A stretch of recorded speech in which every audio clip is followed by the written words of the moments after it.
What is going on? This is Blindside Sports, and we are back with another episode. And this guy who's, I would say next to me, I mean, it kind of looks next to you on the cameras, but the guy with me today, you may not recognize who he, what he looks like or, all that. But if we get into music taste and all that, you may recognize him from his jams on Fox Sports Radio. When'd you leave? Like November, October? When was it? Yeah, I think it actually was. It was in November. It was maybe right before Thanksgiving, I want to say. Yeah, that sounds about right. But it is the heavy kid, Don Brown, the heavy one, as Chris Broussard calls him. Yeah, we need. I need to like invest in a soundboard. I'll tweet out my Cash App and make people donate. No, I'm playing. That's hey, money's money, right? But That we're part. back with another episode. And Don, man, it's been a while. How you doing? Not too bad, man. Not too bad. Like you said, I left Fox a while ago. And shortly after leaving Fox, I left the state of California, the city of Los Angeles, and I am now in the blistering heat of Houston, Texas. Barely surviving this summer, but everything is all gravy. How are you, man? And Oh, thank I'm you for doing. having me. Of course, man, and me and you, you always play by one of the better jams. You Bobo and Alex and Ramos. We were talking about this the other day. You guys are always on it with the jams. And all right, cool, audio is all good. I was just I making sure. appreciate it. Doing great. But now we have a lot to get into here. Don is a Texans fan, and probably you're the only Texans fan I actually like know. And I'm not trying to diss you because we'll get to it later. But the Texans, they have a bright future. You guys had the second, the third pick in a row, and you guys Hmm. ended up taking C.J. Stroud from Ohio State, which was kind of controversial. And then you guys ended up taking Will Anderson. Now, then we obviously know that division for the Texans is interesting. It's very up and coming, and who would thought we'd lead with Texans football, but we're doing it for the heavy one here. Um, so yeah, the Texans they had some very interesting picks this year, and they had their franchise guy. They had their kind of running back last year, which we're going to get to the running backs here in a couple of minutes. But Hmm. the question I want to ask you, Don, is how hopeful are you in your Houston Texans for this year? Um, I'm gonna be honest with you, bro. I'm gonna be 100% honest with you, and my hopefulness is very modest. It's very modest. I'm for damn sure not gonna get too high. And I don't think I can be but so low. I am happy that we feel as if we have our future within the quarterback. We've kind of struggled there. Uh, Dating back to what was my guy's name? Maybe it was David Carr, I think, in the Yeah, early days. Then to Matt Schaub, which I loved. I always called Matt Schaub like a poor man's Tony Romo. Um, we had T.J. Yates. I don't know what the hell was going on with me, but I was just completely sold on T.J. Yates. Like, oh no, he was he wasn't nothing really to write home about when he was at UNC, but he's going to come into our system right now, and things are going to be great. And maybe after like 2 seasons, I really just had to own up to it of like, wow, man, like it's just something about this quarterback position that we just can't necessarily seem to figure out. And Matt Schaub wasn't horrible, but again, like I said, he was like a poor man's Tony Romo. So anytime that you didn't need that interception, Matt Schaub was going to throw that interception. yeah, Um, you know what I'm that's saying? that's a So fair point. now that we have CJ, I look forward to seeing what happens. You know what I'm saying? I again, like I said, I'm not gonna be but so hopeful because I was hopeful back in 2012 through maybe I'll stretch it out to 2015. I really thought we had a window to do something Especially with special, J.J. Watt too. I mean, bro. You know what I'm saying with defense wins JJ. championships is what they say. You Yeah, know. look, like I really feel like we had a window, about a 3 year window around 2012, 2015, maybe 2011, 2014, somewhere in that area. And we just didn't get it done. So, like I said, once again, I'm not gonna get but so high, but I'm not gonna get but so low. So I'm just anxious to see what the season holds. Yeah, for sure. I mean, that's the only way you can do it is just kind of watch and see. And then we look at the division. We have the Titans, who we I completely forgot to mention this before the show, but we can get into them in a minute too, because that's a weird team. We got the Colts, who I think are at the very start of their rebuild. You don't have much to worry about.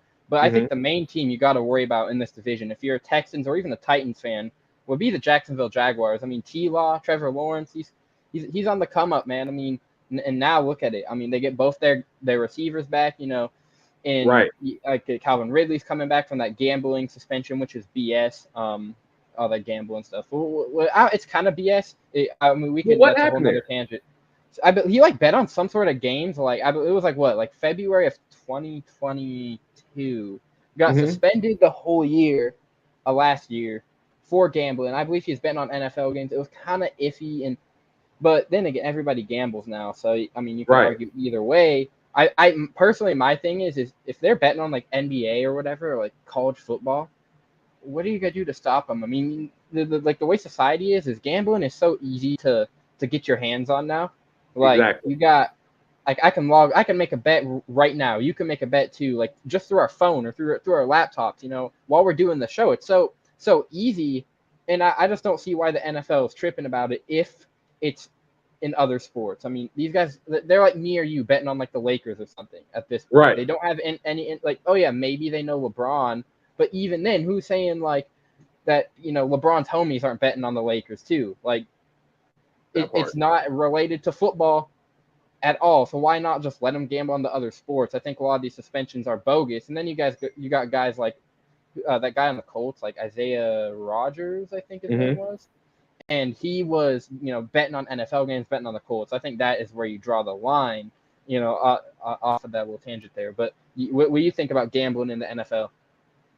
I would say, I mean, kind of just to reiterate what you were just saying about the fact that it's so accessible and it's basically legal now. I don't necessarily see the big deal, but at the same time, you can argue that it does feel kind of conflict of interest. You know what I'm saying? Yeah, Especially if you are an active player. Excuse me. If you are an active player on a roster, or if you're maybe, I mean, even if you're a staff member, you know what I'm saying? Like maybe if you're betting in a different division, maybe if you're betting in just a completely different conference, you know what I'm saying? Then maybe that's okay, but it does kind of feel like it's a conflict of interest. So, I it's kind of a wobbler. I can see people being reprimanded for it, but at the same time, kind of like how the NBA has come along with their stance on marijuana, and I was just gonna say that. has the NFL done that as well? Kind of. I mean, I don't, from what I'm like hearing, like I think the NBA you don't have to take the P test at all now, and I think the Gotcha. NFL they might still have that because what's the former Seahawk, Josh Gordon, I Right, right, believe right. he was smoking weed, and that was like as of like last year he got caught up in that. Now Okay, he's playing in the XFL, so yeah, okay. I So, believe the NFL is still kind of strict on it. The gotcha. coaches obviously they don't have to worry. I mean, look at Mike McDaniel. Right, right, right. So, Okay, all right. real quick. Mm-hmm. On another tangent here, you gotta say Mike McDaniel. That dude just seems high, right? He's probably out here lighting up the good ganja, man. Like, Yeah, you know. you seen like the clips of him talking and just like him on the sideline. You seen those like No, I TikToks people haven't. do. Oh, you gotta look up like McDaniel pressers after this, and you'll know exactly what I'm talking about. People just I don't know. Maybe the guy's just goofy, but or There's just a chance. very chill. But hey, he to me, I'm not gonna make assumptions. But hey, Mike McDaniel, he's smoking a little bit. That's funny, uh, but yeah, but just to finish that last point of, again, kind of like how the NBA has, I guess you can say, come along with the times in certain markets, in certain places, certain regions throughout the country. marijuana is completely legal. In some places, it's just more so lax. And then there's some places like this great state of Texas where it is completely off the table. Like Yeah, they not having it. So so again, with the NBA being kind of progressive in that sense, I can see the NFL, if they wanted to, kind of being uh progressive in that same manner when it comes to gambling. exactly. I mean, and it's kind of hard because it's so kind of a lot of people just disagree, and a lot of the older heads are like, it shouldn't, they shouldn't be able to do it. But then again, it kind of goes back to the point of weed, where the gambling is so easy to access now, and in some states it's you can literally just go to the casino and do it, or obviously you can do it on your phone everywhere, but it's not like 100% legal, I guess. Right. Like because you gotta do like the crypto to make the bets and all that. Correct. But it's so easy for these guys to do, and like I mean, I could see they're talking about making rules of like, oh, you can't do it in the facility. I could understand that. Maybe it gets in like the way of their work and all that. Right. But Right. but Right. you're kind of like you were saying, it's that fine line of, oh wait, where do we want to, like, how bad do we want to enforce this, and what rules like actually make sense that we can enforce and figure out. So that's the gambling thoughts. The Texans, I mean, we're kind of in agreement there. That is Don Brown. You can get him on Twitter at Jack_Canes, Instagram, the Heavy Kid. And, well, your podcast, it's Wildin' for Respect, right? That it is. Wildin' for Respect. If you want to hear about the pop culture side of things, life, and stuff like that, Don is your guy. Very big music guy, and we're going to get to that here in a couple minutes. But For sure. obviously, and I have a lot of the Fox Sports Radio guys on here, so I got to ask you, you worked there for what, 3-4 years? I started in 2019, I want to say. Yeah, 2019. So 2019 to 2022. So yeah, a good 3 years. Yep, nice, all 3 years. And you worked on mainly Saturdays with Brian and Ephraim, or whoever was on with Brian, and then Correct. Arnie and Aaron. And then for your final Right. year, it was J Mart instead of Arnie. Arnie, Right. I don't know Right. what happened with that. I think you retired from that show. But my question for you is, what's like the kind of like the craziest thing? Because you were behind the scenes guy, so you had to deal with all this stuff that like happened to you while you're on the board at working at FSR. It could be with a host or a caller, or I don't know, you could have been on the board when the world shut down. And actually, that's a really good point right there. When the pandemic was going on, it was kind of chaos. It was kind of mayhem. I'll never forget. It was the week of 4th of July. Week of 4th of July, I was filling in for whomever I was filling in for, right? And this is 2020, so we're knee deep in the pandemic. Oh yeah, yeah. We're knee deep in the pandemic, right? So I walk into the studio. And it's like super quiet. It's super quiet.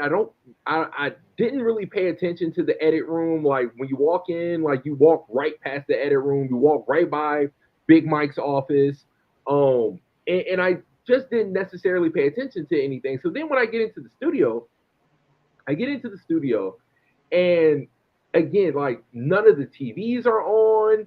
The Sager's not in the update studio right next door. Like, and I'm like, yo, what's going on? So I call up Cheers.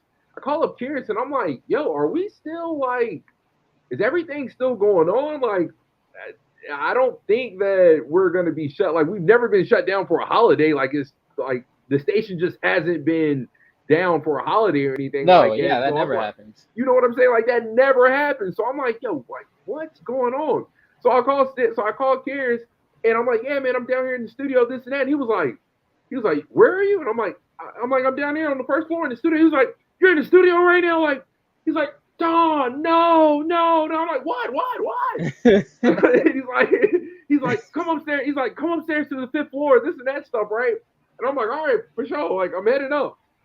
So I go up there. So I go up to the 5th floor. Come to find out, they like, I think so. I had been either out or something going on like prior that week. I don't know what it was, but I completely missed the information of like somebody had came in that either had COVID or thought they had COVID, and because of that, they had brung people in to like clean out to like fully just do a whole sweep of the studio, like the whole entire first floor, and nobody was supposed to be in the studio for like I don't know, maybe the next 24 hours, maybe the next 48 hours. So so Kiers was like, he was just throwing a fit because he's thinking I basically contaminated the whole entire thing. Like they're gonna have to come back and do all this over again and blah blah blah. And so anyways, I get up to the fifth floor, and from that day up until I'd probably say maybe the next 5 days, maybe the next week, we were literally running the whole entire network was literally running off of maybe three board ops, maybe four. Like it was bare minimum, bro, because maybe a handful of guys had came in contact with whoever they thought, whoever they thought had, and come to find out, nobody had it. Like nobody had COVID or anything like that. But just because of the precautions that we were taking at the time, they were just like nobody could come. Like I don't think Chris could come to work. I don't think Sam or Alex Teicher. Like there was just a handful of people that couldn't come to work. So wow, bro, I can remember like it was madness, bro. I can remember working filling in for Broussard and Jason Martin and all of them on the weekday shows, bro. I'm running board op, being quote unquote a producer, not necessarily producing, but like I'm taking phone calls and all this and that. Oh, you had to talk to Odd Couple listeners? bro, it was so much running back and forth, this and that. Like I'm learning how to do things on the fly. I'm having to call up and dial, all the guests and this and that. I'd never used the phone before on trying to dial up. You got to hit this button and then dial star 182 and this and that. Like, bro, I had a whole entire notebook just written down, just all these notes, because it was just like everything was just being thrown at me on the fly, like at once, bro. It was so hectic. It was so hectic. So that is wild. Yeah, I can definitely say that was a crazy experience for sure. And then I'd probably say the next like kind of wild experience outside of just like, systems maybe kind of going down, we're losing connection and this and that, like things like stuff like that didn't happen often, but it would happen. Like it would just, I'm sure you listen to plenty of shows and we're like, Ben got disconnected all the time. You know what I'm saying? Like we're waiting. Jason Martin had issues a lot too. Like that dude in Nashville. Oh my god. I don't know what was wrong with bro. All the time, whether it was a tornado coming through or a crazy rain, like we stayed losing connection. So you already know how that was going. But I remember one time being on the Doug Gottlieb show, right? Yeah. And we're either about to go into, actually we were coming back. Yeah, that's what it was. We were coming back from an update, right? So we come back from an update and Doug's just like kind of not there. And I'm like, yo, like what's going on? I'm like, yo, Doug, this and that. And maybe after about like a good 15 or 20 seconds, he just abruptly comes back. Doug Gottlieb, Fox Sports Radio, blah blah blah blah. We're gonna go to break. Gottlieb move. We're going to break. This and that. So we shoot the break, right? We get the break, and the first thing he asks me is, and I didn't necessarily think anything of it at the time, but I did think it was just like, I just thought it was an odd question, kind of him asking it and how he asked it, kind of the tone. But he was just like, how long was I out for? And I was just like, oh man, nothing too crazy, like 15, 20 seconds. He's like, oh, all right, good. Bro, come to find out, this dude, this isn't the first time he's fell asleep. Wait, on the job. He fell asleep during he was knocked out. Dude, Dan Byer slumped. That's great. Knocked out, bro. So then, one of those like like that. What's that called where like you like they just like I don't have it. I don't know anybody who has it. When you just randomly fall asleep, like that. It's What some is sort it of called? disease type shit. Like Epilepsy or something like yeah, that? does he have epilepsy? Like Bro, I don't know what. I know that day. He he might have filled in. He might have filled in for Cowherd that day, or he had another like early appearance. He had another early appearance on somebody else's show, like, but their show was running off of East Coast time, so he had already just been up like for a super long time, and this and that. So I think bro was just like he was just tired. But come to find out, that wasn't the first time he fell asleep. The wow. producer told me that he fell asleep before. He damn near missed the whole segment. He damn near missed wait, okay. So you have these headphones on, like these radio headphones. How do you fall asleep for a whole segment? I mean, like whoever, I'm sure it's Dan Byer or Ramos or whoever was talking. How do you not wake up from hearing that in your ear? Like I could not fall asleep. Like let's say you're talking, I could not fall asleep with you just talking in my ear, or trying to do the show here on Blindside Sports. I don't know how. That is wild. I'm not sure how. Like I said, I'm just gonna blame it on them being tired. I will shoot him some. I will shoot him a little bit of bail with to the point you were just making. I have fallen asleep plenty of times listening to music, like whether I'm just riding in a car. Obviously, I'm not driving, or if I'm on an airplane or something like that. Like it's nothing for me to just fall asleep. Well, yeah, listening to music or a podcast. Like, doing a show right now, like I don't know. I mean, you probably didn't do that Fox, like fall asleep on the board, like.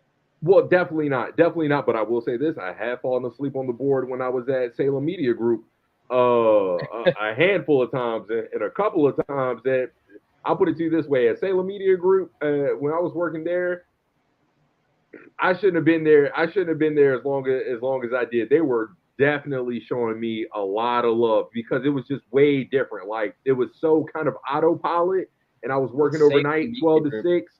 I was working overnight 12 to 6. So like sometimes it was just kind of easy because it was just running board op there was just completely autopilot. Running board op at Fox Sports Radio, that was a whole different ballgame.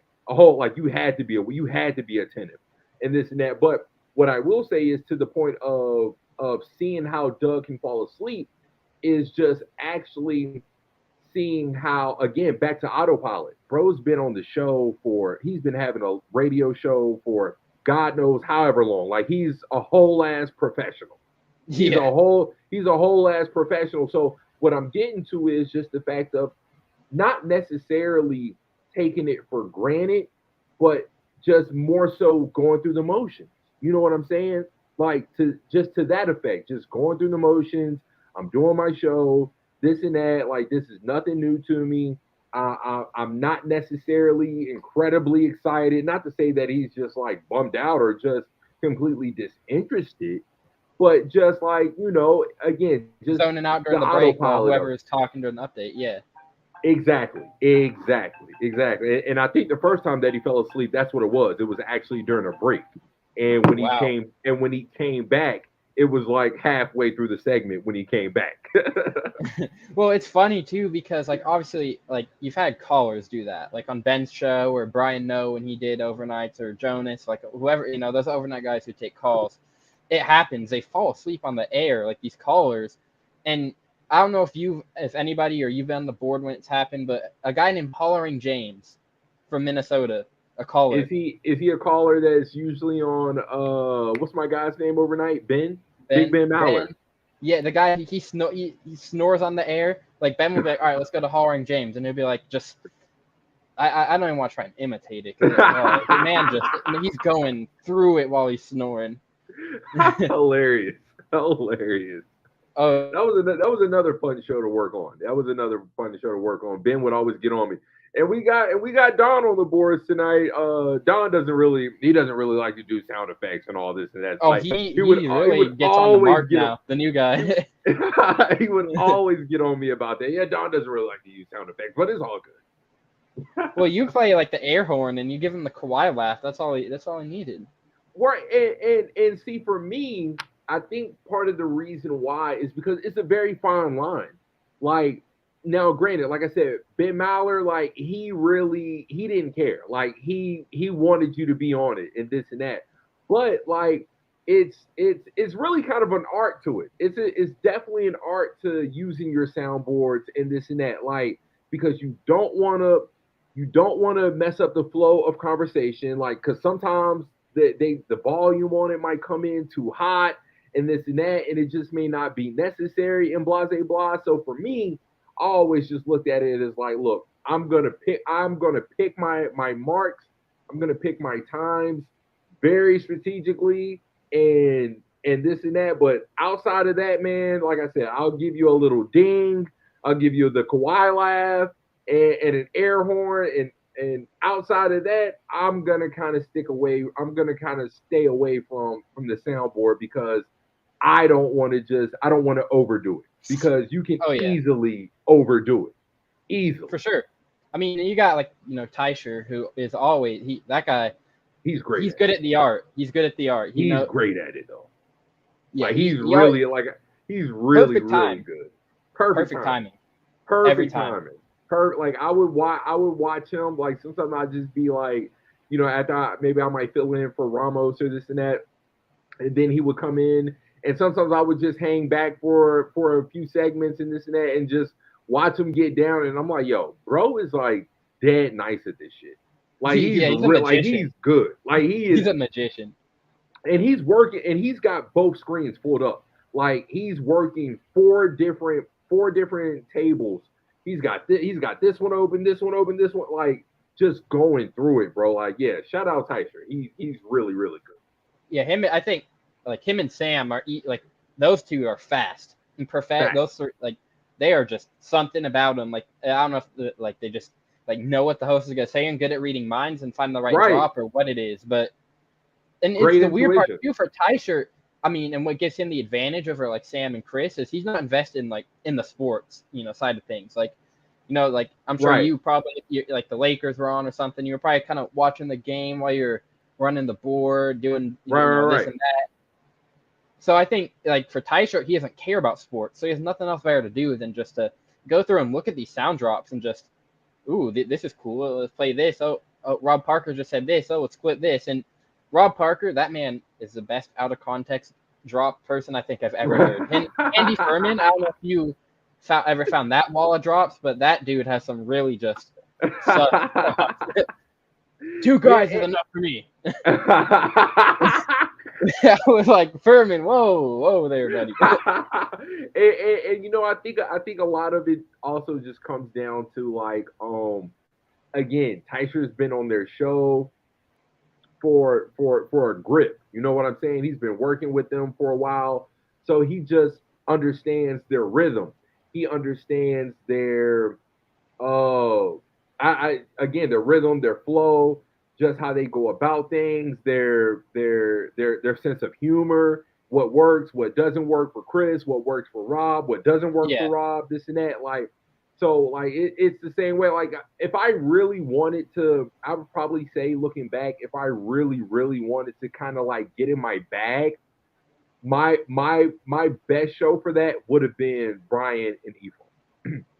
That would have been my best show because that's where I was the most comfortable, this and that, you know what I'm saying? So, but again, I just kind of wanted to stray away from or Covino and Rich because you were in on that show a lot too, right? Yeah, and I shout out Covino and Rich because I definitely enjoyed working on their show for sure. If I'm being honest, here's a hot take. I already know it's coming. They probably had it would be close with the Odd Couple. It would be close with the Odd Couple, but they probably were the most entertaining show on the network. Oh, for me, like they were like as soon as they came in, I was like, oh no, like I totally get why we got these guys. They are entertaining. They are 100% entertaining. Yeah, and they talk like it's not just sports over there too, which I like. And Right. there's plenty of guys who don't talk sports, on Fox Sports Radio and on sports media as a whole. But the way Covino and Rich articulate everything, just it's great. I mean, Covino is awesome. Rich is cool. Danny G is a superstar producer. Man's like good Right. at just starting convos. So it's like a good trio. And Very much so. Spot, the other, I don't know I don't know if he's on the payroll, but he's always there. Right, Spot, right. Right. he's Shout out pretty good Spot. at it too. Right. Yeah. So yeah, I definitely enjoyed working on their show for sure. Oh yeah. Now why don't we dive into some music here a little bit? Now, Okay. what were your favorite? I know the answer, but I mean maybe there's some that you didn't just kind of like show that off. And what were your favorite jams to come back to on Fox? And what were the ones that get the hosts fired up the most? What was some of my favorite jams? I would definitely have to go with. I would definitely have to go with. Uh, I really love coming back with Big Pimpin', especially or at least just playing that for the walk up for what was my guy's name out of Vegas? Was it Bernie Fratto? Yeah, Bernie. Yep. There's The just something. older guy. There's just something about how Big Pimpin' like it just comes on great, and those are really the best songs. The songs that don't necessarily have like an intro to it, but like you can just play it from the top and it just like hits. Like that was amazing. I love coming back with Electric Feel. I loved coming back with Rest in Peace Nipsey. Last time that I checked, that was great. Man, what else? The Boys Are Back in Town. Thin Lizzy, loved coming back with that. Honestly, bro, like it's almost kind of hard to name. It's really kind of hard to name because there's just because you know how I did it, bro. You know I used to get in my bag. Like it ain't no telling what I would come back with. Yeah, and it kind of depend on what's going on in the world too. Like you kind of play songs that would relate to the time. Like for example, like I don't think you were on the board for it, but like after the Super Bowl, like for an example, I don't think you ever did this, but you play like let's say like Snoop and Dre, like the 2022 halftime show. You'd play like Snoop or Dre coming back, like you get into like kind of the theme of what's going on, and like kind of the vibe of the show too, because it's like obviously like Big Pimp and like that's kind of Bernie Fratto. Right. And it works, and it could work for Ephraim too, or Arnie. It works, like you said. And I have to say this one too. Once again, shout out my boy Brian. No, I definitely love coming back with some Slayer. Like I would love coming back with Slayer, and I'll never forget when I first started working there. And I actually still have a clip of this like on my phone. But I was just getting into my bag, whatever, playing hip hop, playing this and that, whatever I was playing, right? And No was like, and over break, and during the break, No was like, he was like, Don Brown, like you get into any like, are you a fan of metal and this and that, like, and I was like, nah, I was like, I was like, I'm not necessarily mad at it, but I can't necessarily say that I listened to it either. And he was like, man, I'd love you to come back with some metal and this and that, right? So I'm like, all right, for sure. So I just get on the Apple and I just type in heavy metal. And just all throughout the break, I'm just listening like, all right, does this sound good? Does this sound hard? Does this sound good? Whatever. So I come across a Slayer song and I'm just like, all right, like I don't really know nothing about metal, but this shit sound kind of hard. Like, so I'm going to go with it. Like, all right, for sure. So then I drop it, right? No, like loses his shit.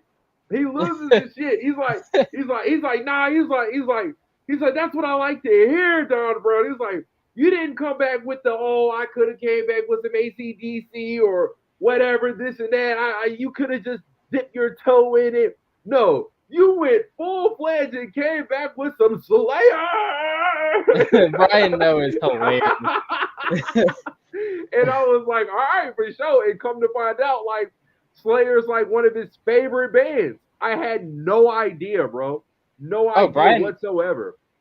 Brian, you follow him on Twitter, I think, and Me and Brian are very close. Like Uh-huh. that year of when he went off, like Jonas got taken off overnights, and they put No on before Bernie Fratto, like right towards the end of Uh-huh. your time, and Bernie got the Friday slot that Brian was on. I'd call every week, and me, like Ricky. I don't know if I was just the first caller, if Ricky would put me through first or what it was, but I Mm-hmm. never had to wait on hold, and me and Brian would always get in either like food, football, or just like talking about a caller that just called, or like a caller or like something that someone of the crew guys said. And yeah, Brian Right. Brian is unmatched. Like Brian is so fun to talk to, and Very I could much hear so. him. I mean, every time he like someone comes back with a metal song, or like, and then when he fills in for Ben, or he does in or another board op works besides Sam, because Sam's his main guy now.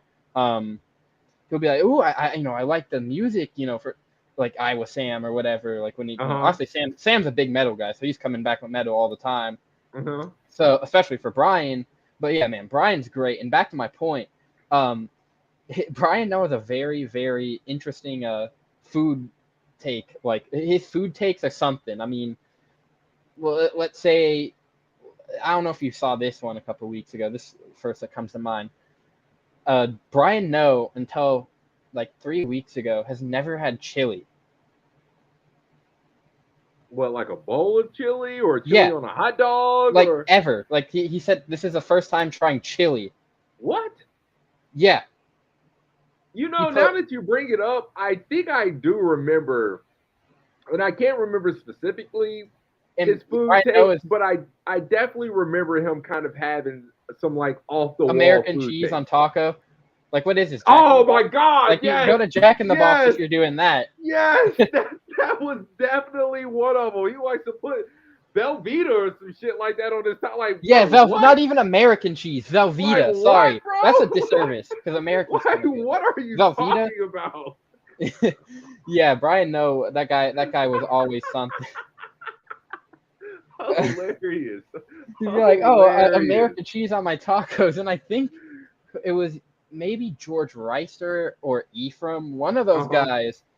I think actually brought in homemade tacos and made them to prove to Brian, you gotta try it with this, like Yeah, I think it was The Reister. It Mexican was blend. Reister. That's Oh, hilarious. American cheese on or not. Sorry, tacos. Velveeta. It's still like government cheese. Still same thing, kind of. Oh man, That's too funny. I wanna That I is wanna too like funny. try it after, like like some next time I have tacos. I want to just see what he's talking about, but I Hell already no. know it's gonna be weird. Yeah, you gotta go that Mexican blend cheddar and oof. Hell no. I'm cool on it. I just had bro. I just made me some tacos last week. Cancel it. Cancel it. Mexican cheese all day. Yep, for sure. Mexican Are cheese you all day. are you a hard shell or soft shell though? Soft shell. Soft Ooh, shell. I can't even remember the last time I had a hard shell taco. I've you never know been. I've never been a fan of hard shell tacos. I don't know why, but it's just never. It's never really been my thing at all. I like the hard shells, but I also like the Doritos Locos at Taco Bell. Oh, Those are good. I, They're hard shell, but man, the I Dorito, have. like the I Dorito have shell. had those. I have had those, and you are correct. They are bomb. Yep, They are bomb. exactly. For This is sure. For Blindside sure. Sports. We're having lots of bomb conversations here. Don Brown joining Emmett Douglas. Get me on Twitter, EmmettNocy04. Get Don on Instagram at the Heavy Kid, where you can find all of his music and his pods and see what he's doing. I mean, you're not working the radio business anymore, so Right. different lifestyle for sure. I mean, are you working right? You say working. Are you trying to get into oil, or you're working in oil, or So I'm trying to get into oil, into the oil side of things. That is my long term goal. But right now, I'm just working at United Rentals doing like heavy machinery, equipment rentals and stuff like that. Just taking care of the yard, blah blah blah. Nothing too crazy. Just just chilling? a Yeah. regular, just a regular 9 to 5. But yes, the long term goal is definitely to get into the oil business because that is the market. That is the market out here in Houston. It's medicine and it's oil. So yeah, that's the long term goal for sure. All right. So my next question here, completely unrelated to oil, just had to throw that in there real quick. Is Mm-hmm. let's get over to the Los Angeles Lakers, and it looks like they are going to be running it back this year, and they made it to the Western Conference Finals, which was a shock to a lot of people that they were even making it that far. I mean, I came on this very show at the start of the year, at the start of the NBA season. I was like, yeah, the Lakers are lucky to make the playoffs or the play-in tournament. That part. And obviously, they made it way past that, and then they got to the Western Conference Finals, and the Joker, Nikola Jokic, kind of happened, and Jokic was obviously the MVP of the whole playoffs. I mean, the dude was just balling. That's like Correct. the only way to put it. So my question is for you, what are your thoughts on the Lakers running it back with these same guys, kind of keeping it similar? Where do you expect them to be in like the playoff hunt next year? Well, again, we definitely beat out expectations last year for sure. I mean, holy hell. Going into the trade deadline, we were what? A 10th seed, 11th, like we were just trash. We were 1,000% trash. And we 100% won the trade deadline. The moves that we made, it completely turned our season around. We actually made it into the play-in. I actually went to the play-in game against the Timberwolves. You did? That's cool. Yeah, no, that was amazing. That was my first Laker game that I ever went to. That was absolutely amazing. So for us to do that, make it to the Western Conference Finals, that alone was just like it was a joy. Do I think that we could have won a game or two in the conference finals? For sure. But the truth of the matter is, Denver was just simply the better team. And I think in the West, they're going to be the better team for a handful of years. But with that being said, bro, I can't help but to assume that we're going to be right back in the playoffs next year. I can't help but to assume that we're bringing back D'Lo, we're bringing back Austin Reeves. Shout out my boy AR-15. Yep. Shout out my boy AR-15. You know, like we added a few other people. Now I will say, people, I honestly kind of forgot. I kind of forgot who we even did add, but I just remember kind of seeing the names. And I'm like, all right, for sure.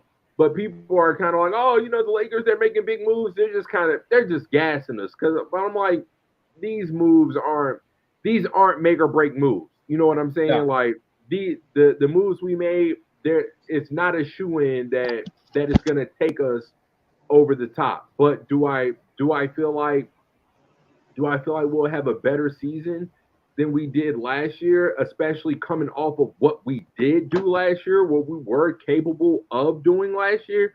Yes, I am hopeful. Yeah, I'm very hopeful that we'll be right back in the conference final. I am very hopeful. There you go. I mean, and it's fair, but my thing with the Lakers too, and a lot of it is that LeBron James is obviously he's not getting any younger. So that like part. he's gonna have to miss time. Like whether it's rest or whether it's injuries, it's gonna happen. AD is street clothes, obviously. So I think kind of what the Lakers need to hope and pray for is that at least one of those guys is available when the other is not. So like let's say LeBron needs rest. Like AD better be healthy, and that's what their best chance is. And quickly, if we go back to the start of the season, remember when people were calling for Pelinka's job and all that, and then the trade deadline happened. And my theory on this is Pelinka was just like, you know, I was going for what LeBron wanted to go for, Russell Westbrook, come on, and he was going for what like LeBron wanted to go for, and he kind of realized, like I'm gonna have to take this into my own hands if we want to win, and actually get some like more quality time out of having LeBron James signed on the Lakers, because that first year they didn't make the playoffs. The second year was a COVID championship, which I think was a legit championship, and I'm sure you do as well. People are hating on the COVID championship, but very much hating on it, and I don't appreciate it in the least bit. And then you had that one year you got knocked out to the Suns. The year after that, and then last year didn't make the playoffs, and that's where Frank Vogel got fired, and you guys brought in Darvin Ham, which he's kind of iffy. I mean, the guy's kind of, I don't know if you saw this a while ago, but he was trying to play LeBron like 40 minutes a night, like every night, which I get, LeBron's your guy, but at the age of 38, it just simply Right. doesn't work like that. Like, you can't have LeBron just like his back's hurting from carrying him at that point. Like, yeah, he was balling, but man, give the guy a break. Very much so. Very much so. And to your point of, again, hoping that our superstars are available, and that's just really, and honestly, that's really what it comes down to. Like, Bron's old, bro. Bron's old. Father Time always wins. We need Anthony Davis on the court. We Yeah. need you, bro. We need you on the court. And I'm not saying anything that no one hasn't already said a million times before, but it's just, it sucks when year after year that same damn conversation is relevant. It's like, my guy, like, there's, as a Laker fan, there's nothing worse. There's nothing more anxiety driven than just simply seeing a man fall down. No. It's like, are you kidding me? Just seeing Anthony Davis fall down, you start grabbing your heart. You know really what I'm saying? Your remember stomach starts to bubble. When you like hurt his head in the playoffs. I don't remember who it was against exactly, but you got carried off in the wheelchair and all that. Right. And people are like, oh, he's and all these Laker fans like Rob G and all them were like freaking out, like, oh, is he going to be ready for Friday? I remember it happened on Wednesday. I think who did you guys play second round? It might be against the Warriors. It was the Warriors that we played second round. Yes. So it was against, I believe it's either against the Warriors or whoever we played first round. Memphis. But it was either one of those series, in which that whole Memphis series is crazy. I mean, with the whole Dylan Brooks stuff, and I don't know why the Rockets gave that dude $20 million. Right. I really don't. But that's a whole nother thing. So yeah, I just feel like you're saying, the key is LeBron and AD staying healthy, particularly AD, because LeBron's gonna need his rest time. Mm-hmm. And one thing Darvin Ham's gonna need to figure out is like kind of the balance of how often do I want to play LeBron to where he's still getting in his minutes that like the Lakers are gonna need, and then like the extreme of it, because he like there's a lot of wear and tear on that body, 20 years in the NBA, all of that, and playing at such a high level for those years, it's just a lot to balance for the Lakers here. So I think the Lakers, they're going to be in the mix next year. I think they could make the Western Conference Finals, but there's a lot for them. There's a lot for them like they need to go right, and there's a lot that they need to do and manage if they want to be at their like full potential next year. And I think that's what makes the Austin Reeves signing again just so valuable, because when he did go out, because Austin didn't really show that in the beginning of the year. Like, I seen Austin and I'm just like, damn, like, where's my guy AC Fresh at? Like where's my guy AC? Like, I wish we never would have sent him away. We sent him over to Chicago. And it sucks, like, because he was really our guy coming off the bench, great spark, this and that. So I'm like, damn, like, we don't have that guy anymore. But when LeBron went down, though, I don't know what it was, but Austin was getting better over the season. I will say that. He was getting better over the season. I could see it. But again, it was nothing too crazy, but it was just like, all right, cool. He comes in, he gives us a few buckets, and blah, blah, blah, takes his ass back to the bench, and it is what it is. But he really took that opportunity. He really took that opportunity when LeBron was out for those few weeks to just show improve. Like, he showed improve so much that there was a small conversation of just like, okay, what does the Laker lineup look like now? Like, do you take Austin Reeves? Like, LeBron's coming back, but like, obviously LeBron's going to start, but it's like, do you take him out of the starting lineup? Like, what's going on? Because this guy is clearly showing he can ball. So I say all that to say, with the management that we know is going to be necessary for LeBron, whether it's just through rest, whether it's through injury, or whether it's just through quote unquote injury that's going to be rest, long story short, I think we're very comfortable. We're very comfortable with knowing that we have a guy that can step into place for LeBron when he does go out, and we're not gonna lose that much. Like, bro's a dog. He's not shying away. He's looking for his bucket. That's not to say he's just out here erratic with it and just doing whatever the hell he wants to do, but he's not out there on the court being timid whatsoever. Whatsoever. So it's I think that we will, I think we're gonna be fine. Again, I'm not saying that we're gonna win a championship. I'm not even saying that we're a shoo-in for the Western Conference Finals, but being that we did make it there last year, I do have the hopes and the expectation that we can make it back. Exactly. I agree. And this whole NBA season was weird because at the start, like, there wasn't really like a particular favorite. And I think a lot of people's predictions were off. I mean, yes, there's a lot of Jokic and Nuggets haters, throughout the year. And people were like, oh, he should, win back-to-back MVPs. And then Joel Embiid won the MVP. And then I feel like maybe it's because the media is so Lakers driven now that like after the Lakers series, when Jokic took them to the finals, took the Nuggets to the finals, is really when that people started to stop hating on him and give the guy his flowers. I mean, and then you got guys like Jamal Murray who was just going off really against, and then Christian Braun or Braun Brown, however you say his name. He was clean too in those playoffs, like at times. So like there's all these guys just stepping up on the Nuggets, and you had the Joker who was stepping up. So it was just a lot for the Lakers to battle there. But why don't we dive into something here that has been people in it's kind of over the place in the sports media world right now, is this whole running back topic. And I don't know if you've seen it, but Austin Eckler of the Chargers was kind of the first one to be like, look, we're not getting paid enough. Blah, blah, blah, we don't like this. We need our bag. That's what Eckler's saying. And then the most recent example of running backs not getting their bag, which they could deserve, you could argue they deserve it or not, would be Josh Jacobs and Saquon Barkley not getting long-term deals. And it looks like both of those guys are pondering sitting out, especially Saquon. And I don't know if you heard this, but Saquon took the Giants out of his bio on social media. So it's getting to that time where trade rumors for Saquon are going to start to heat up. And so my question for you is, what are your thoughts on the running back market at this time? You think they're overvalued, undervalued?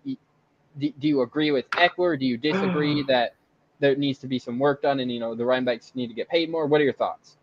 I'm a little torn on it because for a really long time now, I started saying the third round or the fourth round is the new first round for running backs. Oh yeah. And I think when I first started saying that, or when I first noticed it, I think all of this might have started with Chris Johnson. Wow. I don't necessarily remember what round he got drafted in. It might have been, matter of fact, I'm just gonna Google it right quick. I'm not exactly sure when he got drafted. Was it 07, right? Or is it before? 07's like a wild guess. Let's see. Let me see when he got drafted. Oh, there it goes right there. He was drafted in the he got taken as 23. It's not necessarily saying it right here. But anyways, long story short, when he got drafted, it wasn't super high. I know that. It wasn't super high when he got drafted. He wasn't the biggest running back coming out of college. Like, he definitely was incredibly fast and all this and that. But after that, and he got drafted in 2008. He got drafted in 2000. Yeah, he got drafted in 2008. After that, it just kind of seemed okay. Well, he was a first round pick though. He was a first round draft pick, 24th overall. But it still just kind of seemed after him that the running back, you just kind of noticed that you can get a running back anywhere. Like it doesn't have to. He doesn't have to come from the biggest school. He doesn't have to come from a Power 5 conference. This and that. All he has to do is just be able to play running back. Is bro fast? Does bro have agility? Can bro, make people miss? Can he do this and that? And after that, and maybe being now that I do see that he came from the first round, maybe it didn't necessarily start with him, but I definitely just remember a time of just seeing like, there's a lot of like third and fourth round picks at the running back position that are like taking the league by storm. You know what I'm saying? They're just having like breakout seasons that are really just going crazy. Chris Carson for the Seahawks a few years ago was a 7th round pick, and he had a couple great years for the Seahawks. I mean, his career was cut short by injury, but he was on fire when he was playing. And it makes like I wonder what round the guy I can't. What was his name? He was a running back for the Steelers. What was that dude's name? He was a Le'Veon Bell. Not Le'Veon Bell. Connor, that dude. He wasn't. Why do I feel like he was like undrafted? Was he? Hold on. And that's what I'm saying. Like there is potential. Like he very well could have been undrafted. I don't remember him being super touted or anything like that. I kind of felt like he came from out of nowhere. No, he did, because that was the year that Le'Veon held out, and then he just came in, and you're like, oh, this Connor kid, he's kind of clean, and then he's clean. He's out here. He's doing his thing. So with all that being said, it's kind of hard. Like, yeah, bro, you look at the position, you understand what they're going. Bro, these are grown men. These are men at 215, 220, 250 pounds doing high collision, just beating their bodies down, bro. Beating their bodies like, bro, after high school, man, we won our state championship my senior year, first one for my high school. After that, bro, I'm like, I'm going out on top. I'm not trying to play football anymore. I'm not trying to go to college playing football. Like, bro, like I'm cool on it. Like, I love the game and all this and that, but I'm not trying to be out here just getting beat up, beat down. Like, I'm cool on it. So, again, back to their position, like, when you see what they have to go through and all this and that, the pounding that they take, they're putting their livelihood really on the line week in and week out. It's like, bro, pay the guys. Like, they deserve their cheddar. They deserve it. But on the other hand, again, bro, when you know that you can get any old running back out of the 3rd, 4th, 5th, 6th, 7th round, and they're gonna come onto your team, and 9 times out of 10, if your team just isn't completely shitty and you have a decent line or whatever the case, they're gonna be productive. Exactly. They're gonna be productive. How can you, as a business, at the end of the day, how can you as a business really make sense of overpaying, overvaluing this position? So it's like it's really hard to say, man. But at the same time, I can't look at Saquon and say he's wrong. I'm not gonna look at Saquon and say he's being selfish. I'm not gonna look at the guy. I'm not gonna look at the guy for the Chargers and say that he's being selfish. No, I'm not gonna say that at all. But I'm for damn sure I don't think I can look at any organization and say you guys are also wrong for standing on your square and saying, look, bro, we're not gonna pay. We're just not going to do it. That's a good point. And to kind of go back into it too, like it's just like another Seahawks example here. Like a couple years ago, Chris Carson and Rashad Penny were both hurt.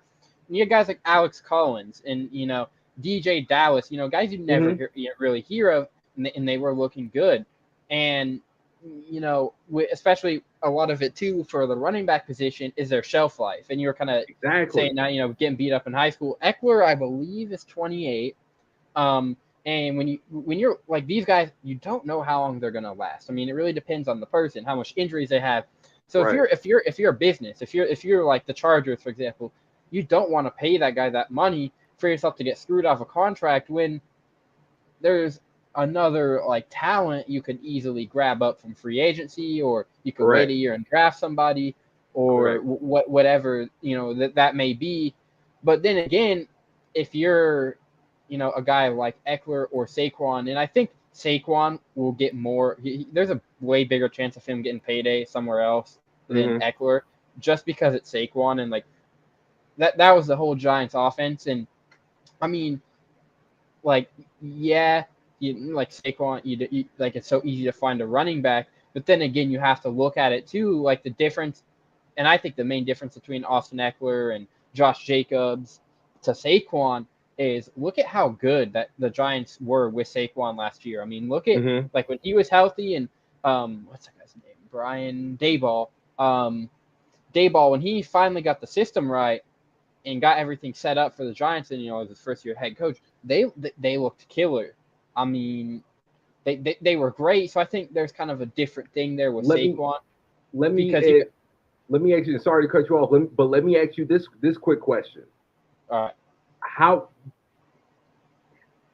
much of an influence or factor just in looking around the league, and I'm just going to get to it. What do you think? What do you think Zeke's role plays in this? Ooh, that's a good question because I think Zeke. I'm a Cowboys hater, so like I'm trying to be like as like project like I'm trying to be as like unbiased as I can here. And one of my friends is a Cowboys fan, and we always we always let his vibe, but we're cool. But Zeke, he held out, and was it the 2019 year? And in another comparison, you brought up Zeke, Le'Veon Bell. Same thing, but the year before that, and I only think he had another like productive year after that. When he wanted the money. So yeah, Zeke, I think he had a big role in it, and because he had bro had those really good years in 2016 and 17 and 18, Correct. those 3 years, and then he asked for his money, which you can't blame the guy for asking for his money, and Right. then he just never really panned out for the Cowboys. So I think that definitely has a role in it. And then the Cowboys, you have Zeke, you have him as your star running back, and then here's Tony Pollard coming And through and here's looking Pollard. damn near better than Zeke. Like, Here's okay, Pollard going crazy, getting hella carries, like yep. doing his thing. It's like, bro, how? And that's what I'm saying. It's like, how can you? How can you really look at? How can you really look at the running back position, especially, bro? We're not in the 2000s anymore. It's not 1995 anymore. Like, we're not. The offense isn't your default offense. Isn't the power I? We don't have Mm. Mike Alstott at fullback anymore. Like, that's just not where the game is at. That's not where the offense is at. Just like the big man. Like, bro, we're out here shooting from the logo. We're shooting from the logo now. We're not really tripping about the big man. Like, yeah, if we got a good big man and this and that, we love it because you are necessary. Just like if we have a great running back, i.e. Saquon Barkley, you are necessary. But the game is not necessarily revolving around you anymore. So how can I look at your position and see what was going on with like Le'Veon Bell, see what was going on in Dallas with Zeke when Tony Pollard steps right in and never misses a beat and things are what they are. Bro, I can't give you 30 and 40 million And over 4 years. sorry to Like, cut you off, but to mm-hmm. come back to it too, even Tony Pollard, who was a hell of a player for the Cowboys last year, didn't get a long-term deal. He's on that franchise tag. So Talk about it. it's like he kind of deserves it. But then again, it's like I'd rather spend that money somewhere else when the running backs are so easy to find now. And the Cowboys are a team who always have a good line. It's like they always will have a good line. Right. So I think that's kind of what they're saying. And Pollard's not, and I think a lot of these guys realize that running backs aren't, what they used to be. I think majority of them do realize that, and they're not really, holding an issue about it. But then again, you got guys like Eckler and, Barkley and Josh Jacobs who are like, I want my money. So I think Right. Pollard's kind of the earlier of what I said was like, oh, I don't care. I'm just playing football. I'm on the Cowboys. We're here. New offensive coordinator. Let's go. Like I think that's kind of Pollard's look at it. But yeah, I think it's a completely fair thing to say that Zeke had a big effect on the running back position as a whole in the money. I mean, and then seeing guys like getting plugged in at running back. I mean, Philip Lindsay for the Broncos a few years ago, undrafted. I mean, Alex Collins, DJ Dallas for the Seahawks. I mean, guys like Elijah Mitchell, Jeff Wilson on the Niners. What was my dude? What was the guy's name for the Saints? 34 Kamara. or 43? Kamara. Was he big coming out of college? I don't necessarily remember hearing a whole lot about him per se. No. But Derrick Henry, I feel like Derrick Henry and Saquon were like the last two big running backs out of college. That, you know what I'm saying? People were talking about, like Derrick Henry, which is fair. I mean, look at Derrick Henry now. I mean, look at Saquon now, even though Saquon's battled injuries, and that's kind of the thing too with like Derrick Henry is like, oh, he was getting rumored to be traded during the offseason, but it goes back to the age of, yes, Derrick Henry's a great running back, but it's the shelf life that teams don't want to have to worry about and giving up assets. So I think who knows what, like it could get really interesting here for Saquon. It's like if he sits out this year, how is it going to hurt or harm him? Because go ahead. I'm sorry. I don't know. Like if we look at it now, the way things are going, like I think somebody's going to throw Saquon an offer, but are the Giants going to be greedy and try and get more, which they could easily do. But it's like it's a point of, will an NFL team offer as what the Giants want for Saquon? I'm kind of having my doubts because of, like we said, the running back position now and the new game. Like the game has changed. I mean, it's like big men in the NBA who can't shoot the three. I mean, the 3-point game is so a part of the NBA now. Like we were saying earlier, the sport changes over time. So it's like, will this hurt Saquon for sitting out? That's kind of my main question. Because it looks like it's going that route, like he's sitting out.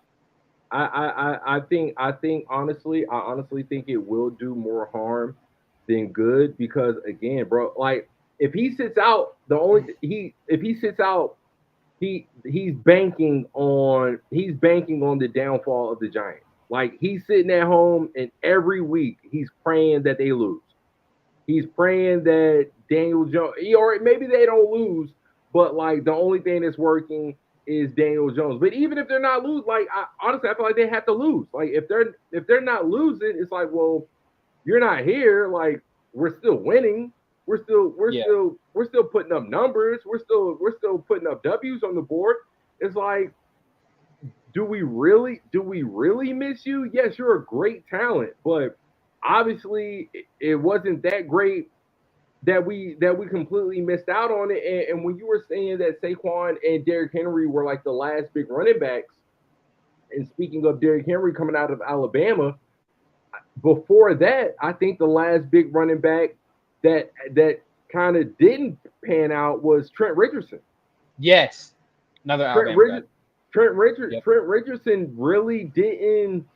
He didn't really hit. He didn't really hit like that in the NFL. But coming out of college, what were you? Bro was dead nice.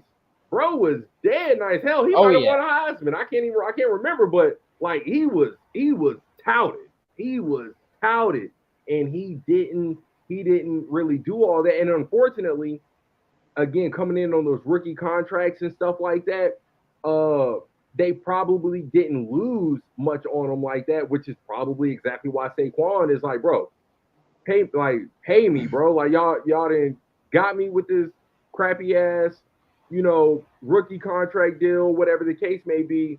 And now I'm here, yo. Give me my money. But again, like I said, just going back to the business of it, I just don't see how it makes that much physical sense. To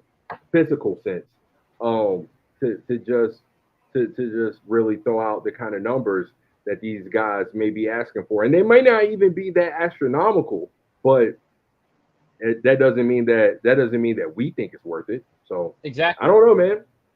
Exactly, it's a very tough kind of line, for these, for the running backs. It's like, what exactly do you want to do? And there's a lot going into it. That's Don Brown. My name is Emmett Douglas. We're on Blindside Sports. If you're liking the stream, be sure to leave a like. And if you're watching this later, you can hit me up on, the comments or on social media. If you want to yell at me or Don for any of our takes, if they're bad or not, whatever, if they're cool, hit us up. I'll put the socials in the comments too. If Don's at the Heavy Kid at Jack_Canes, the Heavy Kid on Insta, Jack_Canes on Twitter. I'm at Emmett Nosey04, and then Emmett Nosey on Instagram, and the show's accounts are Blindside Sports 7 on TikTok and Instagram. So why don't we ask a couple more questions and get on out of here now? Back to the Fox days, Don. I asked you craziest moment, but what was your favorite moment working at Fox? That's gonna be a tough one. That's gonna be a tough one to. You can share a couple. A couple that come to mind. If it's hard to pick one. It really is hard to pick one. If I'm being completely honest with you, man, my whole entire time there was really my favorite moment. I can't lie, bro. And again, I used to work, I was working on the weekends. I'm working on Saturday, going there from 5 to 11. When I was working at Salem Media Group, at that same time, I would leave Fox, go there and work there from 12 to 8. So my whole entire Saturday would just be gone. But I always would just think back to bro, even though I would much rather be doing something else on my Saturdays, I want to go out, I want to do this, blah, blah, blah, blah. But it's bro, I get to go to work. I'm working at a radio station and I'm watching sports on the weekend. It's during college football, it was amazing. During the NFL season, it was amazing every Saturday. During the NBA season, it was amazing. I'm really not a baseball guy. So, during the summer when it was only baseball, it was kind of all right, this is kind of dragging. Would you just talk to the guy behind you, the producer, more? You know what I'm saying? Or I'm just on Instagram or TikTok more. Yeah. But so yeah, man, what would be one of my favorite moments? I think some of my favorite moments is when I first had when I first got my segment. In Dolby. In Dolby with Don Brown. Yeah, I was like, dude, I have no idea what to call this. I guess people know him by In Dolby. Why not? In Dolby with Don Brown. Should have hit up Danny G for the imaging for that one. Put it in. Yes. That would be funny. Yeah, and that's what I'm saying, bro. Shout out, and again, that's why I really appreciate Big Guy. That's why I really appreciate Brian O. That's why I really appreciated Danny G, because they didn't have to do that. I had no idea that there was no talk with me. There was no discussion of hey Don, you want to have a segment or anything like that. It was just a simple fact that during breaks, you know what I'm saying? Brian would just ask me, yo, Don, Don Brown, what are you getting into? This and that. Oh, I seen this movie, or I'm going to this movie, or this and that. And as you would know, we'd come back and we'd talk about it. And then next thing you know, they got a whole entire segment for the kids. Yeah. What? Bro, that was so much love. And it was short-lived because, Brian ended up switching shows and this and that. But yeah, you were on Martin and VJ briefly for a little bit. Shout out VJ Husky. Right. Shout out VJ Husky. Shout out Martin. Yeah, Martin's great. Both of them are.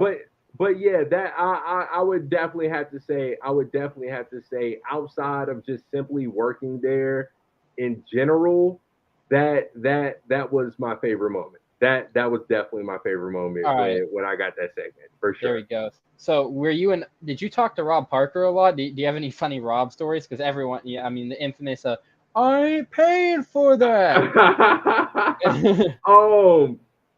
I talked to Rob. I definitely would talk to Rob when I worked on the show.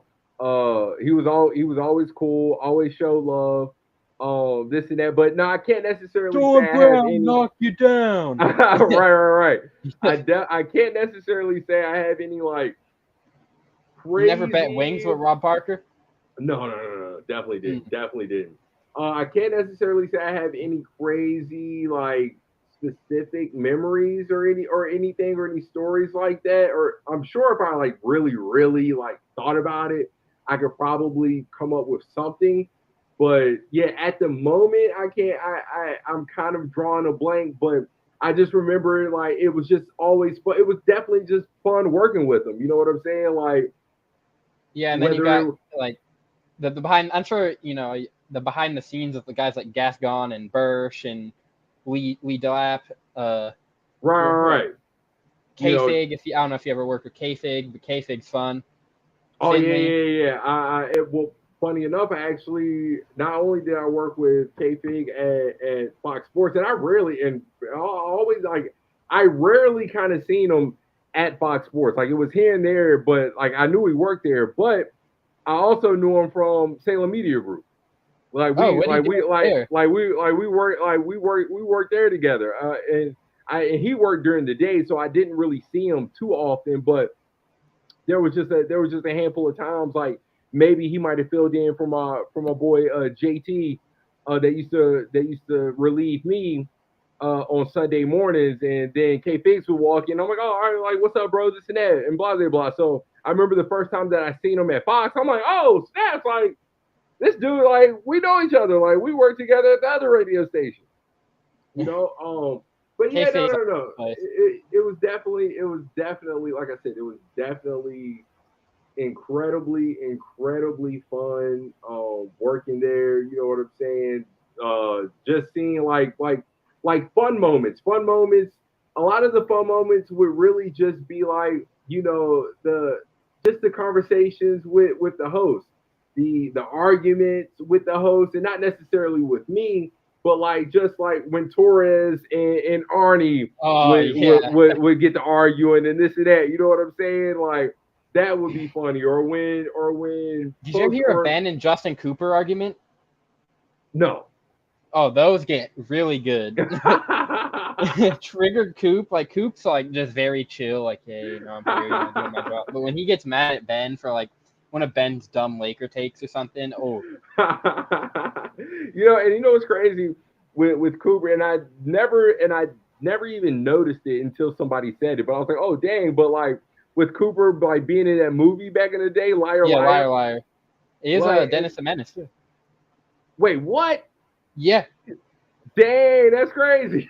He's been in a lot. I could probably find or you could find it after the show. Just look up like Justin Cooper actor, and like everything will come up. Like, but with what he did, he was in there a lot. Like when he was like I believe 5 to like 14 or 15, he was acting. But then wild. He left when he got in high school. He was like, screw this, I don't like it anymore, and just left. That's wild. Yeah. So, but anyway, just seeing that, you know what I'm saying? I'm like, oh snap! Like this is a dude like Liar, like that's a classic in my eyes. Like that, I literally just referenced it earlier. Like I was watching something, or maybe I was just looking back on my own podcast or something like that, and I'm just like, man, y'all got me hot. Like y'all got me so hot. I'm about to touch the hiney. Because that's just a line from the movie, like, so hot, want to touch the hiney. Like, what? Like, Jim Carrey was just stupid on that movie, bro. So, like, oh, yeah.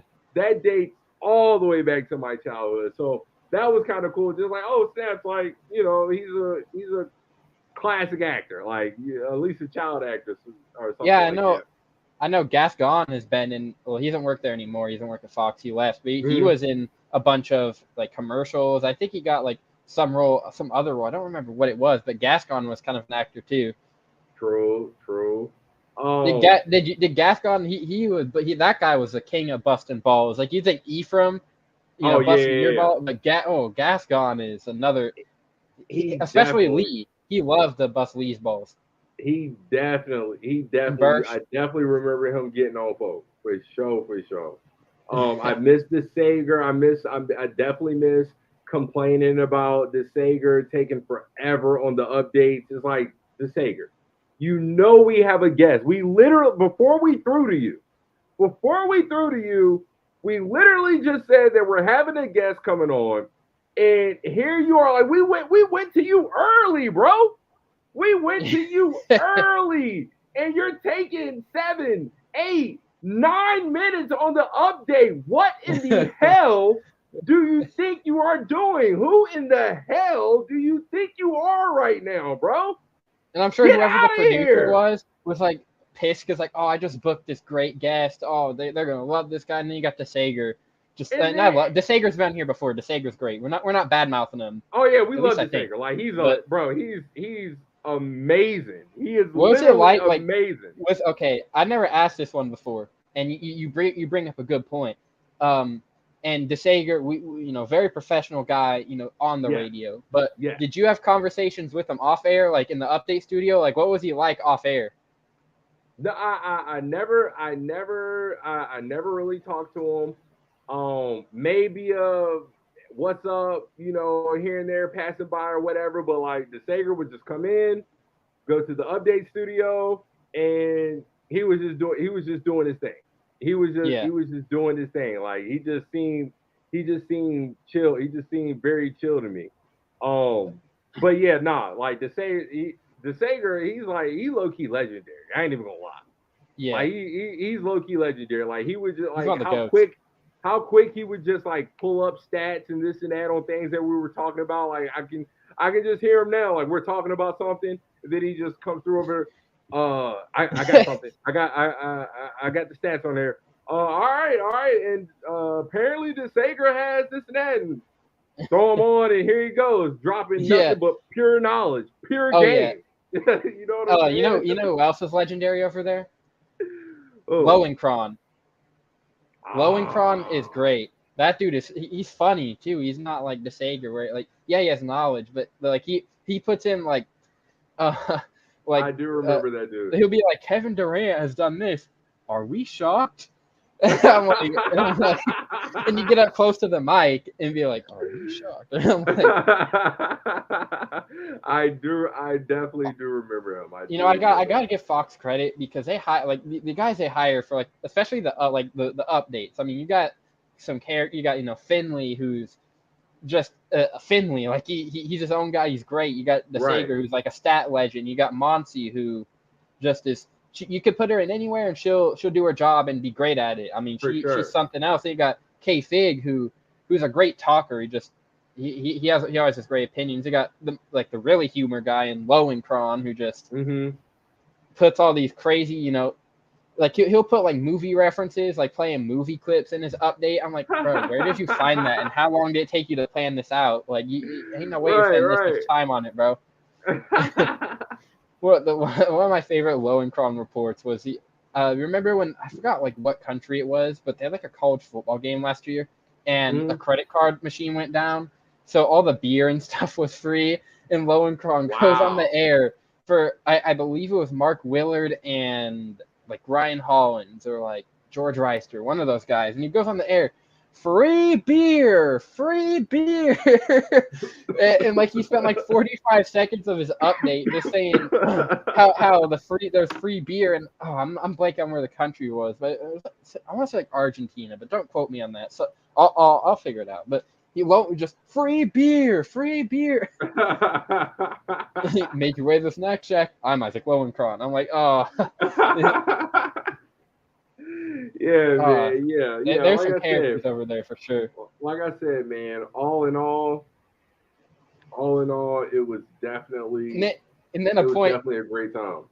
And so someone might hit the button on this one, but you brought it up. Lee DeLapp, the most probably white guy. Like he's more white than me you ever meet, and the guy just pulls all these black girls. Like Lee is a stud. Yeah, yo, now that threw me for a loop. I thought I think you told me I saw a video on your Insta of like you talking to Lee about. I'm like, what? That threw me for an absolute loop. I'm like, yo, here goes Lee, shaggy hair. Lee was rocking a mullet for a little bit. Yeah, he had a mullet for a couple weeks. I remember that. You know what I'm saying? Like Lee is just a flat out white boy. All he dates is black chicks. I could not believe it. I literally could not believe it. It's I'm funny. like, what? Where? When? How? Yeah, it's a lot of questions there. But now that they have Lee, Lee's on 2 Pros now, like you can hear like sometimes LeVar will make a dig at it, and it's always fun. Like they'll talk about Black, and Lee like, or LeVar be like, I know Lee knows a lot about that. And I'm like, hilarious. yeah, that's funny. I mean, Lee to laugh. I mean, I don't know. Did you ever like meet his friend Todd, or hear stories about this guy? Possibly. Like He me worked at like, a bar singing karaoke. He still does, actually. I can't necessarily remember. Me and Lee just used to always be like, Lee used to always be in there just talking about like, like, man, my lady's mad at me about this or whatever the case. They still make jokes about that on Two Pros too. And to be honest, like I thought Lee kind of lost her for a little bit a couple months ago, but they were on a trip together, so. That's good. That's good to hear that my guy Lee is still out here in love. I love to hear it. Yeah, Lee was my dog. Lee was my dog. Lee was definitely probably my favorite producer to work with, for sure. Oh yeah, and the funny thing about Lee too is like on air he gives like very quiet vibes, and I remember I was gonna say, and I'll get back to that in a minute. But Lee gives very quiet vibes like on air. Comes on the show and just talks his ear off. We had like a 2-hour episode. I'm like, Lee, I didn't know you could talk this much. Yeah, dude. Like, no. Lee's definitely a wild guy. I remember we went golfing one time. We were out there just drunk. That's what I was gonna say too. We were out there drunk, smoking weed. Like we was out there. Like that was a good. Lee Delap, you could tell he's a partier. I mean, Lee, but for sure.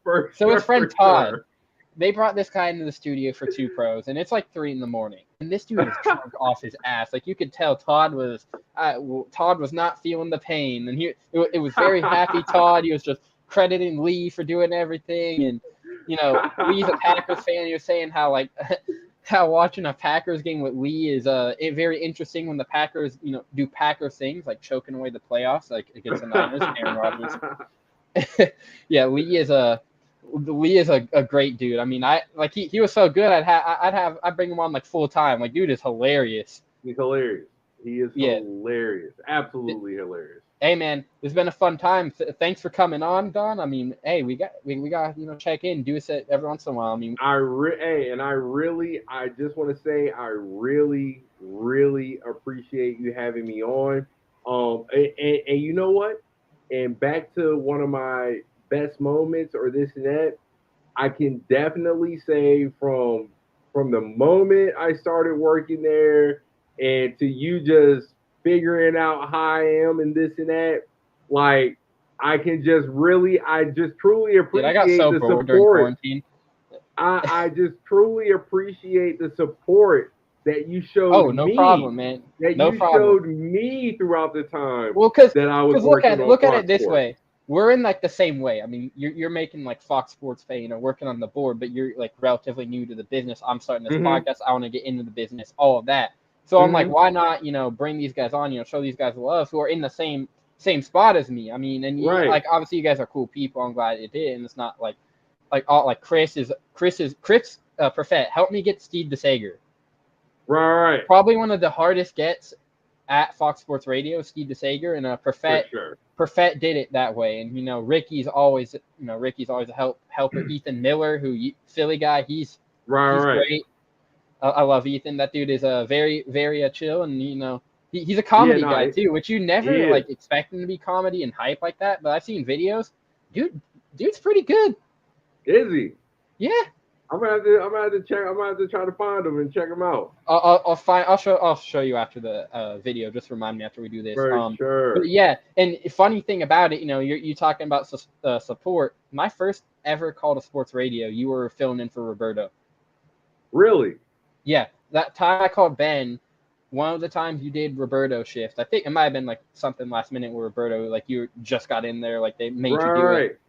And you're playing. We were talking. Ben was like, "Why don't we get all the blind guys in the militia? Like, because the Maller militia is filled with blind people. Right? We got all the blind guys, and just throw them in a ring."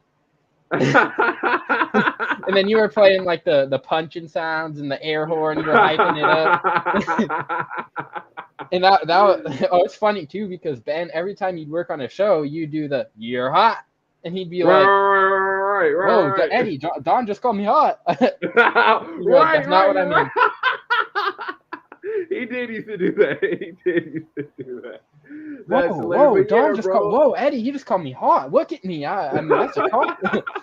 But yeah, bro, like I said, like you would always like be hitting me up on like Twitter, like damn dog, like that was a good pull, this and that. Every now and then you would throw me some suggestions and this and that. Like, yo, play play 21 Savage bank account. You know what I'm saying? I'm like, all right, for sure, I got you. You know, because like you were the only dude.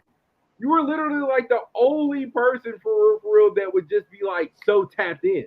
You were just so tapped in, so I just couldn't help but like, yo, like I rock with bro.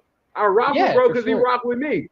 Yeah, exactly. And I think part of it too, like you like the one time you gave out your socials on air was when you were in for Berto one time.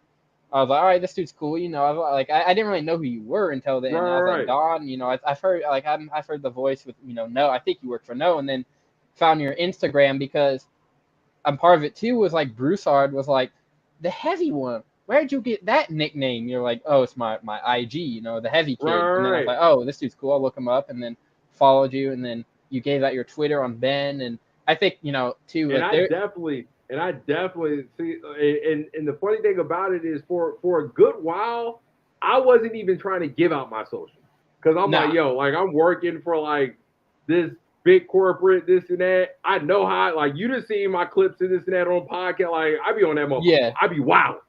I be wild, and I be saying all kind of crazy this and that. So I'm like, you know what?